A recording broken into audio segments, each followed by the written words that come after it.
Hebrews chapter 12.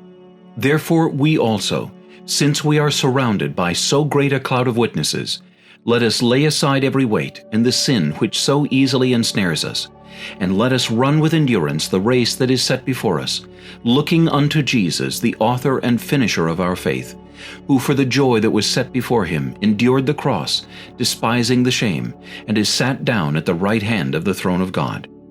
For consider him who endured such hostility from sinners against himself, lest you become weary and discouraged in your souls.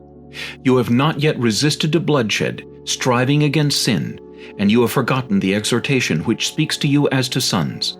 My son, do not despise the chastening of the Lord, nor be discouraged when you are rebuked by him. For whom the Lord loves he chastens, and scourges every son whom he receives. If you endure chastening, God deals with you as with sons. For what son is there whom a father does not chasten? But if you are without chastening, of which all have become partakers, then you are illegitimate and not sons. Furthermore, we have had human fathers who corrected us, and we paid them respect. Shall we not much more readily be in subjection to the Father of spirits and live? For they indeed for a few days chastened us as seemed best to them, but he for our profit, that we may be partakers of his holiness. Now no chastening seems to be joyful for the present, but painful. Nevertheless, afterward it yields the peaceable fruit of righteousness to those who have been trained by it. Therefore, strengthen the hands which hang down, and the feeble knees, and make straight paths for your feet, so that what is lame may not be dislocated, but rather be healed. Pursue peace with all people, and holiness, without which no one will see the Lord. Looking carefully lest anyone fall short of the grace of God, lest any root of bitterness springing up cause trouble, and by this many become defiled. Lest there be any fornicator or profane person like Esau, who for one morsel of food sold his birthright. For you know that afterward, when he wanted to inherit the blessing, he was rejected, for he found no place for repentance, though he sought it diligently with tears. For you have not come to the mountain that may be touched, and that burned with fire, and to blackness and darkness and tempest, and the sound of a trumpet and the voice of words, so that those who heard it begged that the word should not be spoken to them any more.